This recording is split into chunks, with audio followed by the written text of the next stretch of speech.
ಎಲ್ರಿಗೂ ನಮಸ್ಕಾರ. Welcome to a slice of my day just for you day 20. ಇವತ್ತು ಬೆಳಗ್ಗೆ ಸೋಂಪು ಕಾಳು ಹಾಗೆಯೇ ಒಣಗಿದಂತಹ ಗುಲಾಬಿ ಮೊಗ್ಗು ಅಥವಾ ಗುಲಾಬಿ ಎಳೆಗಳನ್ನು ಕೂಡ ಬಳಸ್ಕೋಬಹುದು. ಅದನ್ನು ಸ್ವಲ್ಪ ಹೊತ್ತು ಕುದಿಸಿ ಟೀ ಮಾಡ್ಕೊಂಡೆ. ಸಿಕ್ಕಾಪಡೆ ಇಷ್ಟ ನನಗೆ, ಒಂಥರ ರಿಫ್ರೆಶ್ ಅಂತ ಅನ್ಸುತ್ತೆ. ಇವತ್ತು ಜೇನುಗೆ ಪನ್ನೀರ್ ಪರಾಟ ಮಾಡಿದೆ. ಬಟ್ ನನಗೆ ವಿಷಯಕ್ಕೆ ಇಬ್ರಿಗೂ ಹೆವಿಯಾಗಿ ಏನು ತಿನ್ನೋದಕ್ಕೆ ಇಷ್ಟ ಇರಲಿಲ್ಲ. ಸೊ ಫ್ರೂಟ್ ಬೌಲ್ ಮಾಡ್ಕೊಳ್ಳೋಣ ಅಂತ ಎಲ್ಲ ಫ್ರೂಟ್ಸ್ಗಳನ್ನು ಕಟ್ ಮಾಡಿದೆ. ಇದು ಸಿಕ್ಕಾಪಡೆ ಚೆನ್ನಾಗಿರುತ್ತೆ. ನೀವು ಕೂಡ ಡೆಫಿನೆಟ್ಲಿ ಟ್ರೈ ಮಾಡಿ. ಮನೇಲೇ ಯೋಗಟ್ ಮಾಡ್ತೀನಿ ನಾನು, ಬಟ್ ಇವತ್ತು ತರಿಸಿರುವಂತಹ ಯೋಗಟ್ನ ಬಳಸ್ತಾ ಇದ್ದೀನಿ. ಸೊ ಯೋಗಟ್ಗೆ ಮನೇಲಿರುವಂತಹ ಅಥವಾ ನಮ್ಮ ಇಷ್ಟವಾದಂತಹ ಎಲ್ಲ ಹಣ್ಣುಗಳನ್ನು ಹಾಕೋತಾ ಇದ್ದೀನಿ. ಆ್ಯಂಡ್ ಈವನ್ ಓಟ್ಸ್ ಕೂಡ ಬಳಸ್ತಾ ಇದ್ದೀನಿ.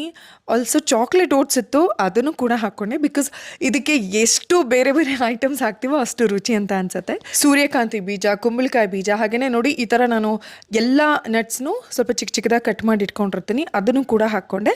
ನೀವು ಮೇಪಲ್ ಸಿರಪ್ ಅಥವಾ ಹನಿ ಕೂಡ ಯೂಸ್ ಮಾಡ್ಬೋದು. ಆ್ಯಂಡ್ ಈವನ್ ಖರ್ಜೂರ ಕೂಡ ಬಳಸ್ಕೋಬಹುದು, ರುಚಿ ಏನಾದರೂ ಜಾಸ್ತಿ ಬೇಕು ಅಂದರೆ. ಅದಕ್ಕೆ ಮತ್ತೆ ಸ್ವಲ್ಪ ಯೋಗಟ್ ಹಾಕಿ, ಚೆರ್ರಿ ಹಣ್ಣಿತ್ತು, ನನಗೆ ತುಂಬಾ ಇಷ್ಟ ಚೆರ್ರಿ ಹಣ್ಣು. ಚೆರ್ರಿ ಹಣ್ಣಿಂದ ಈ ರೀತಿ ಅಲಂಕಾರ ಮಾಡಿದೆ. That's all. ಇದು ಇವತ್ತಿನ ನಮ್ಮ ಯೋಗಟ್ ಬೌಲ್ ಆಗಿತ್ತು. ಇನ್ನು ಇದ್ರ ಮಧ್ಯೆ ಒಂದು ಪ್ರಮೋಷನಲ್ ವಿಡಿಯೋ ಇತ್ತು, ಅದನ್ನು ಕೂಡ ಎಡಿಟ್ ಮಾಡಿದಾಯಿತು. ಜೇನು ಮಲಗಿದಾಗಲೇ ನಾನು ಆಲ್ಮೋಸ್ಟ್ ಎಲ್ಲ ಕೆಲಸಗಳನ್ನು ಮುಗಿಸ್ಕೋತೀನಿ ನಾನು. ಸೊ ಜಿಮ್ಮಿಗೆ ಬಂದೆ, ತುಂಬ ಖುಷಿ ಅನ್ನಿಸ್ತಾ ಇದೆ. ಬಿಕಾಸ್ 21 ದಿನ ಚಾಲೆಂಜಲ್ಲಿ ಇವತ್ತು 20ನೇ ದಿನ. ಐ ಥಿಂಕ್ ನಾನು ಒಂದು ದಿನ ಮಾತ್ರ ವಾಕ್ ಮಾಡಿದೆ ಅನ್ಸುತ್ತೆ. ಮಿಕ್ಕಿದ ಯಾವ ದಿನಾನು ನಾನು ಮಿಸ್ ಮಾಡಲಿಲ್ಲ. ಇದಾದ್ಮೇಲೆ ಜೇನು ವಾಕಿಂಗಲ್ಲಿ ಊಟ ಮಾಡಿಸಿ ಹಾಲು ಕುಡಿಸಿ ಮನೆಗೆ ಬಂದು ರೆಸ್ಟ್ ಮಾಡಿದ್ದಾಯಿತು. ಸೊ ನನ್ನ ಈ ಒಂದು ದಿನ ಬ್ಯೂಟಿಫುಲ್ ಆಗಿತ್ತು. ನಿಮ್ಮೆಲ್ಲರೂ ನಾಳೆ ಸಿಗ್ತೀನಿ.